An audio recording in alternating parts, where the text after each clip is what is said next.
তোক স্কুলৰ পৰা অনা দেৰিয়ে হ'ল যাওঁ দুইটাই যে ইমান দেৰি কৰিছি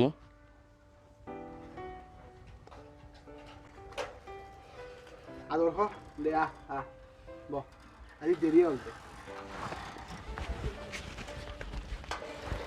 দুইটা তোৰ আজি কিয় দেৰি হ'ল এই কামত ব্যস্ত হৈছোঁ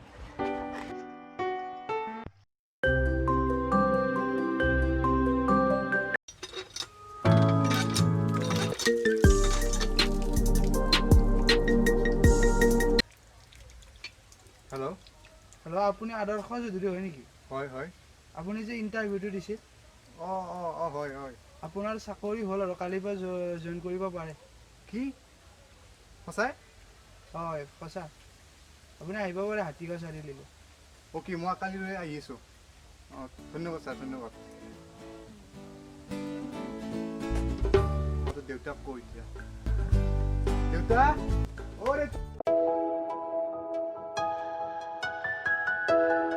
যদু মধু কথা চা আছোন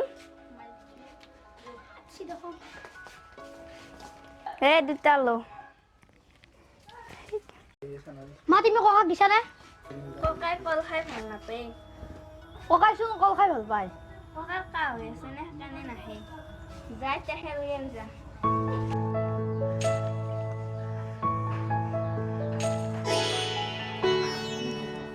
অ' মা এছা কাপ দিবিচোন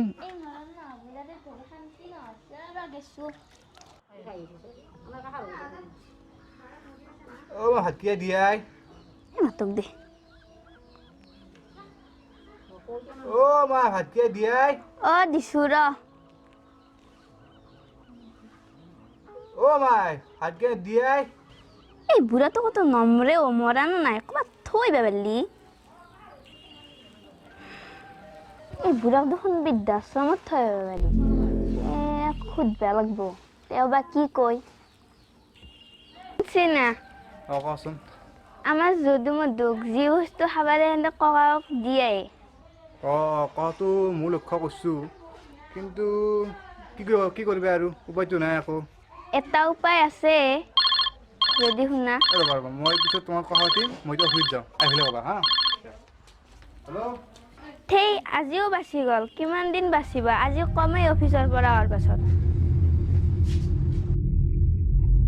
হেৰি আপুনি আছিল আপোনাক এটা কথা ক'ব লাগিছিলে কোৱাচোন কি কথা আমি দেখোন দেউতাক বৃদ্ধাশ্ৰমত থৈ যাব পাৰোঁ একেৰাত বেছি সোৱাদ থাকিব পাৰিব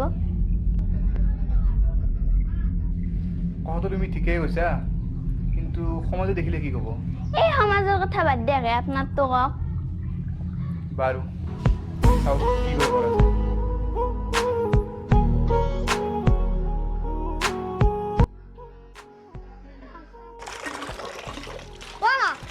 তুমি ককাক ক'ত থৈ আহিব খুজিছা ভাল জেগাত থৈ আহিব খুজিছোঁ তাত ককাৰ যাতে বহুত মানুহ থাকিব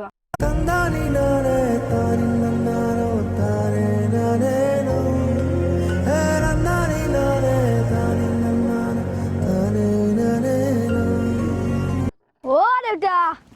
ঠেলাখন ভালকৈ আনিবা দে দুটাই আছোন ৰ